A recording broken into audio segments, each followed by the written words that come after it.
Hello, வணக்கம். எல்லாருக்கும் வணக்கம் உறவுகளே. இன்னைக்கு கல்யாண நாள் கொண்டாடுறவங்க, பிறந்த நாள் கொண்டாடுறவங்க எல்லாருக்கும் என்னுடைய வாழ்த்துக்கள். கடவுள் ஆசீர்வாதம் எங்களுக்கு கேட்கறது. எல்லோரும் நல்லா இருக்குன்னு வேண்டிக்கிறேன். இன்னைக்கு சிவராத்திரி. எல்லோரும் பார்த்து பத்திரமா போயிட்டு பத்திரமா அவங்க எல்லோரும் நல்லா இருக்குன்னு வேண்டிக்கிறீங்க. நானும் வேண்டிக்கிறேன். வீடியோ பார்க்குறீங்க, ஷார்ட்ஸ் பார்க்குறீங்க, சப்ஸ்கிரைப் பண்ணுங்கள், லைக் பண்ணுங்கள், ஷேர் பண்ணுங்கள், கமெண்ட் பண்ணுங்கள். இன்றைக்கி ஒரு கதை கேட்போம். இன்னைக்கு என்ன கதை கேட்க போகிறோம்? இந்த கதை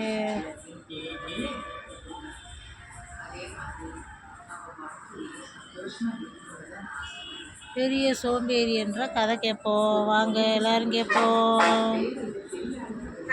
இதை கேட்ட அமைச்சர்கள் இப்படிந்தனர்.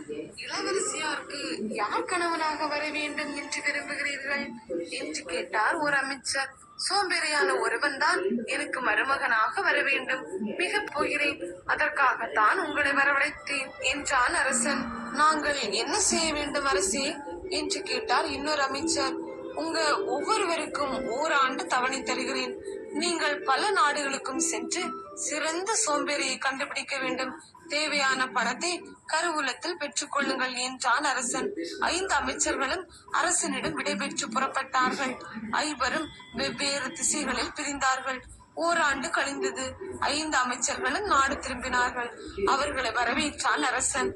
முதலாம் அமைச்சனை பார்த்து, உன் அனுபவங்களை சொல்லும். எனக்கு மருமகனாகும் சோம்பேறியை எங்கே கண்டுபிடித்தீர் சொல்லும் என்று ஆர்வத்துடன் கேட்டான் அவன். அரசி, நான் பல நாடுகளுக்கு சென்றேன். எத்தனையோ விந்தையான அனுபவங்கள் எனக்கு ஏற்பட்டன. இருந்தும் சோம்பேறிகளை தேடி அலைந்தேன். எத்தனையோ சோம்பேறிகளை சந்தித்தேன். யாருமே நான் இளவரசியாருக்கு பொருத்தமானவராக தெரியவில்லை. பெரிய சோம்பேறியை சந்திக்கும் பேறு பெற்றேன் என்றான் அமைச்சன். அவன் என்ன செய்தான் என்று கேட்டான் அரசன். அந்த சோம்பேறியை வழியில் சந்தித்தேன் அரசே. அவனுடைய ஒரு கால் சேற்றிலும் மற்றொரு கால் சாலையிலும் இருந்தது. அப்படியே நின்று கொண்டிருந்தான். நான் அவனை பார்த்து, ஏன் இப்படி நிற்கிறாய் என்று கேட்டேன். 2 மாதமாக நான் இப்படித்தான் நின்று கொண்டிருக்கிறேன். சேற்றில் உள்ள காலை எடுக்க எனக்கு சோம்பலாக உள்ளது என்று பதில் தந்தான் அவன் என்றான் அமைச்சன். இளவரசிக்கு பொருத்தமான பெரிய சோம்பேறிதான் அவன் என்று மகிழ்ச்சியாக சொன்னான் அரசன். குறுக்கிட்ட 2ஆம் அமைச்சன், அரசே, நானும் ஒரு சோம்பேறியை பார்த்து வந்திருக்கிறேன் என்றான். உன் அனுபவங்களை சொல் என்றான் அரசன். அரசே, உங்கள் கட்டளை நிறைவேற்றுவதற்காக பல மலைகளையும் ஆறுகளையும் கடந்து சென்றேன். ஓர் ஊரில் மிக பெரிய சோம்பேறியை கண்டேன். அவனுக்கு மிக நீண்ட தாடி இருந்தது. அந்த தாடி ஊர் முழுவதும் பரவி கிடந்தது. பார்ப்பதற்கு மேக கூட்டம் போல இருந்தது. 2 மீசைகளும் நீண்டு இருந்தன. ஒரு மீசையில் குருவி ஒன்று கூடு கட்டி இருந்தது. இன்னொரு மீசையில் எறும்பு புற்று வளர்ந்திருந்தது. நான் அவனை பார்த்து, எதற்காக இவ்வளவு நீண்ட தாடிய மீசையை வளர்த்திருக்கிறாய் என்று கேட்டேன். சோம்பேறியான அவன் எனக்கு எந்த பதிலும் தரவில்லை. அவன் அருகில் முகசவரம் செய்யும் கத்தி துருபிடித்து கிடந்தது. அங்கிருந்தவர்கள் அவன் முகசவரம் செய்து 30 ஆண்டுகளுக்கு மேல் ஆகிறது என்றார்கள். நல்ல சோம்பேறிதான் என்ற அரசன் அவன் தாடி மீசையை சொரிந்து கொள்கிறானா அல்லது அதற்கும் சோம்பலா என்று கேட்டான். அவன் சில சமயங்களில் தாடி மீசையை சொரிந்து கொள்கிறான். அது மட்டுமல்ல, தன் மீசையில் அமர வரும் காக்கைகளை விரட்டுவதற்காக கூழங்கற்களை அவற்றின் மேல் எரிகிறான் என்றான். 3ஆம் அமைச்சனை பார்த்து, நீ பார்த்து வந்த சோம்பேறியை பற்றி சொல் என்று கேட்டான் அரசன். அரசே, நானும் பல நாடுகளுக்கு சென்றேன். ஓர் ஊரில் சோம்பேறி ஒருவனை கண்டேன். உங்களுக்கு மருமகனாக மிகவும் பொருத்தமுடையவன். சோம்பல் காரணமாக கடந்த 20 ஆண்டுகளாக அவன் வீட்டை விட்டு வெளியே சென்றதுமில்லை. நாற்காலியில் அமர்ந்திருந்தபடியே எல்லோருக்கும் அவன் அறிவுரை வழங்குவான். நான் சென்றிருந்த சமயம் அவன் வீட்டில் தீப்பிடித்துக் கொண்டது. அவன் உடையிலும் தீப்பிடித்துக் கொண்டது. இருந்த இடத்தை விட்டு அசையவில்லையான். வெளியே இருந்தவர்கள் எல்லோரும் கத்தினார்கள். எந்த பயனும் இல்லை. வீட்டிற்குள் நுழைந்த சிலர் அவனை அப்படியே வெளியே தூக்கி வந்து காப்பாற்றினார்கள் என்றான். உண்மையிலே இவன் பெரிய சோம்பேறித்தான் என்ற அரசன் 4ஆம் அமைச்சனை பார்த்தான். அரசே, நான் காடு மலைகளில் அலைந்தேன். முப்புதர்களில் சிக்கி என் உடைகள் கிழிந்து விட்டன. அதுவும் நல்லதற்குத்தான். அதனால்தான் அந்த சோம்பேறியை காணும் வாய்ப்பு எனக்கு கிடைத்தது என்றான் அவன். அவன் என்ன செய்தான் என்று பரபரப்புடன் கேட்டான் அரசன்.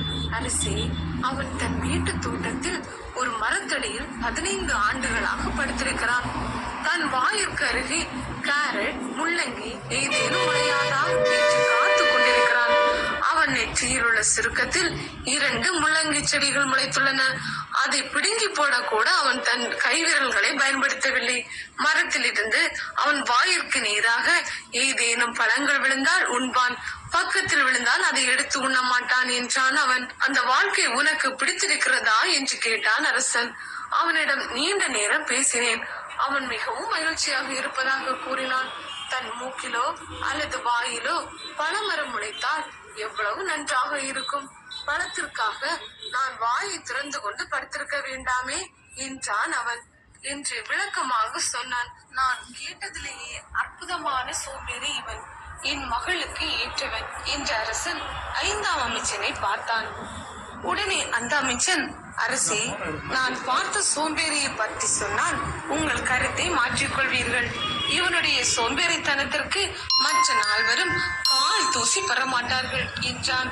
நீ பார்த்த சோம்பேறியை பற்றி சொல் என்றான் அரசன். அரசே, சோம்பேறியை தேடும் முயற்சியில் நான் பல முறை உயிர் பிழைத்தேன். ஒரு நாட்டை அடைந்தேன். உலக மகா சோம்பேறி ஒருவனை கண்டேன் என்றான் அவன். ஆர்வத்தை அடக்க முடியாத அரசன் அவன் என்ன செய்தான் என்று பரபரப்புடன் கேட்டான். சிலர் அவன் உயிரோடு இருப்பதாக சொன்னார்கள், சிலர் அவன் இறந்து விட்டதாக சொன்னார்கள், சிலர் அவனை துறவியும் என்றார்கள், சிலர் அவனை பற்றி கருத்து சொல்ல மறுத்தார்கள். நானே சென்று அவனை நேரில் பார்த்தேன். அவனை சுற்றிலும் புற்று வளர்ந்திருந்தது. 70 ஆண்டுகளாக அவன் சிறிது கூட அசையவில்லை. யார் பேச்சையும் கேட்க விரும்பாத அவன் காதுகளில் மெழுகை அடித்துக் கொண்டான். பேச வேண்டி வரும் என்பதால் தன் நாக்கை ஒரு பாறாங்கல்லில் கட்டியிருந்தான். இதையும் அவன் சாப்பிடுவதில்லை. காற்றை மட்டும் சுவாசித்துக் கொண்டு உயிர் வாழ்கிறான். யாராவது உணவை கொண்டு வந்தால் கூட அதை கையில் வாங்க அவனுக்கு சோம்பல். 10 ஆண்டுகளுக்கு முன் அவன் தன் உதடுகளை சிறிது அசைத்தானாம். அதனால்தான் அவன் உயிரோடு இருப்பது மற்றவர்களுக்கு தெரிந்துதான் என்று நடந்ததை சொன்னான் அந்த அமைச்சன். வியப்படைந்த அரசன், இப்படி ஒரு சோம்பேறியா? அவனே என் மருமகன். அவனுக்கும் இளவரசிக்கும் விரைவில் திருமணத்திற்கு ஏற்பாடு செய்யுங்கள் என்று மகிழ்ச்சியுடன் சொன்னான். ஒரு நல்ல நாளில் அந்த சோம்பேறிக்கும் அந்த இளவரசிக்கும் திருமணம் நடந்தது.